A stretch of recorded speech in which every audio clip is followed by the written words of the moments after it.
Hi friends, this is Sarah from Crafting and Relaxing.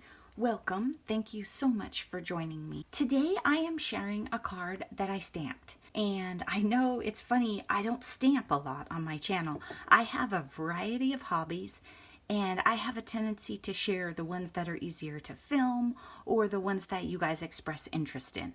So sometimes I'll make super specific detailed cards for somebody, put it in an envelope, mail it off, and realize I didn't even take a picture of it. Not one for Instagram, nothing. But that's okay. Today I wanted to share a completely different style of card with you. This is for my husband. I bet you can guess how old he is. Yeah, it happened. Anyway, when I make a card for somebody that I've known forever and knows me as a card maker, I have a tendency to make things that they're just very different. They're outside the box. They're maybe a little messy. They might even look more like a beginner.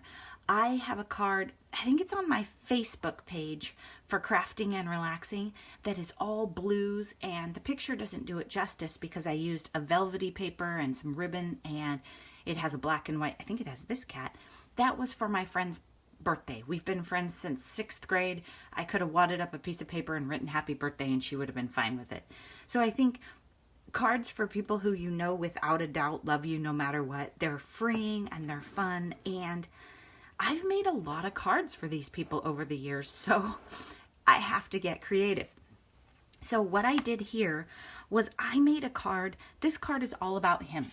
And if you knew him, you would look at this card and a lot of it would make sense.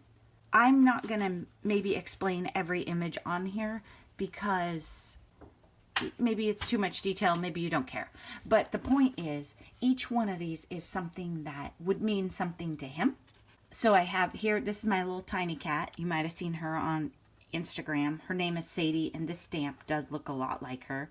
And then we have big brown dogs, and we had a doxy, and we have the Space Needle right here. Not everybody has a Space Needle stamp. I do. It's important to me. We're a German car family, for sure. And right now we don't have one, and I know that he is starting to twitch.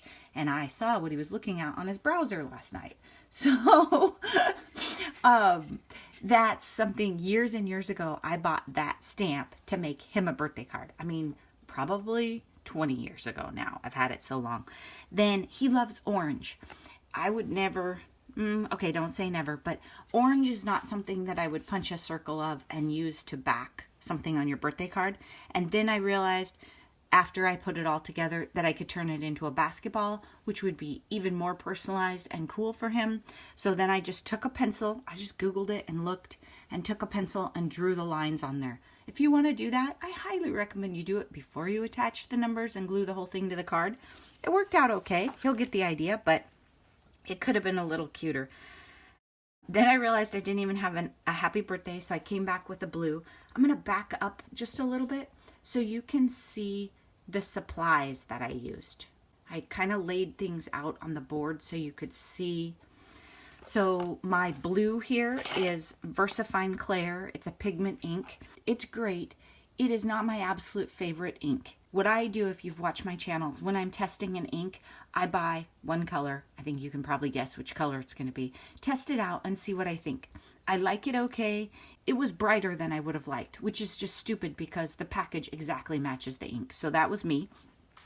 But as far as versatility and using it for a lot of things, there's a little bit darker ink that my friend Andrea picked up that I'm definitely going to get when my freeze is over. And Versamark. So if you're not familiar with Versamark, see these Volkswagen symbols? And this is a gray paper, and it looks, maybe if you're not experienced with this ink, like I stamped that in gray. It is just a watermark. It just leaves a shadow. So it will be, I'm kind of looking around to see if I have cardstock. It will be any color you stamp it on. Here's a green piece of paper right here. We'll use a paw print, which might be a little small, but you'll get the idea. Actually, you know me, right? This paw is probably, oh, I used the paw print in Versamark too. So if I didn't clean it, which we know I didn't, then it won't have any other color. Then you just stamp it, And then when it dries, it's just going to be a slightly darker green. This is a super versatile ink pad. This is one of those, when I drop it in the dirt, I just buy another one. You can use it. I use it for embossing. It is a great starter ink pad. It's not very inexpensive, you guys. I think it's between $5 and $10 usually. Maybe use a coupon, but it's a great starter ink pad for somebody, because if you want to have backgrounds on cardstock and make it look like you have a lot of different inks, when this is dry, it's going to look like I have a greenish ink and this is looking gray. So you can do a lot of things with it. I love that one. Then I just used a basic Memento black pad. I had other choices, but it didn't really matter for my kitty. My dogs, I want to be sure you guys know this trick. You can take water-based markers, water-based, okay? Not your alcohol ink markers. Alcohol doesn't, I do not think, work. I think what it'll do is stain your stamps. And color on your stamps. So I wanted my dogs a certain color, and I didn't have an ink pad that color because I just don't have that many, actually. I probably should have used this one for this dog. Oh well. But I wanted a reddish one. So you just take your marker and you color on it. And then if you have a slightly different brown, you color it different. And then if you want, you can kind of huff on it, breathe it, get it moist, stamp with it. It's fabulous.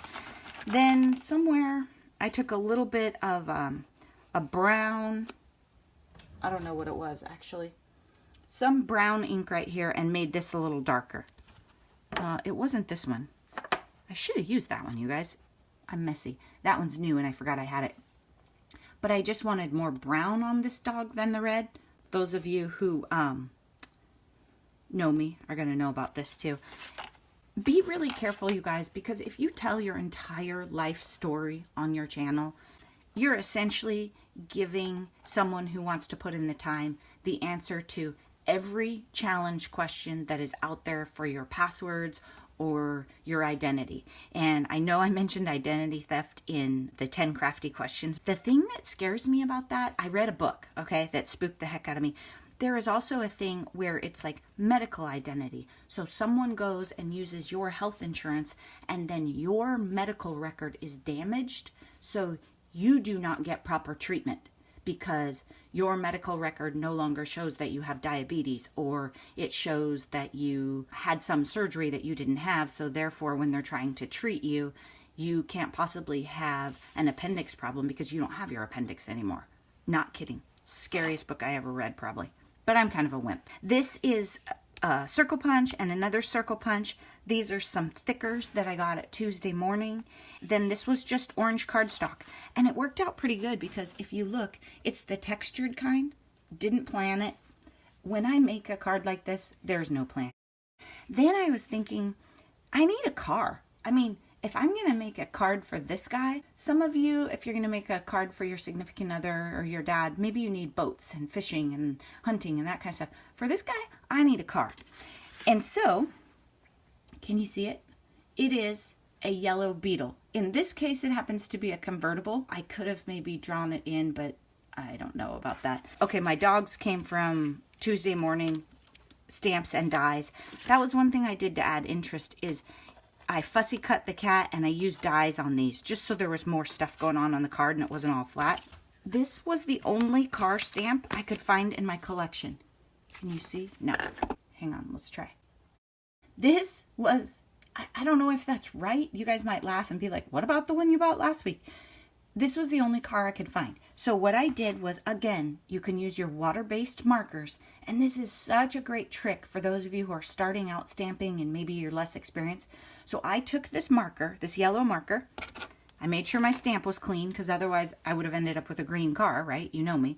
And I just took it like this, just like I did, I mean, similar to the dog, but a little different. Took it like this flat so I could get on those ridges and colored the parts that I wanted to stamp. So right here, I just went along this ridge because he doesn't want a bunch of crazy quilters on his birthday card probably, right?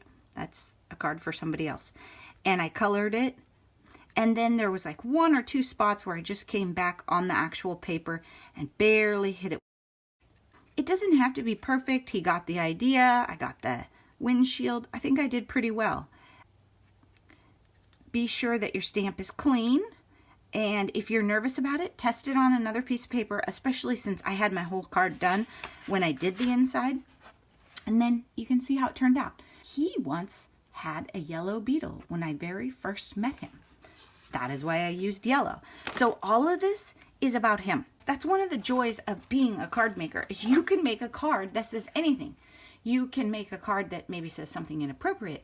You can make a card that has 27 doxies on it if you want. You can make anything, and you don't have to spend hours online or in a store looking for a card that doesn't exist. I hope you got some ideas out of it. If you like this video, let me know, because I don't usually share my totally crazy cards with you guys. I'll talk to you again soon. Thanks so much for watching. Bye-bye.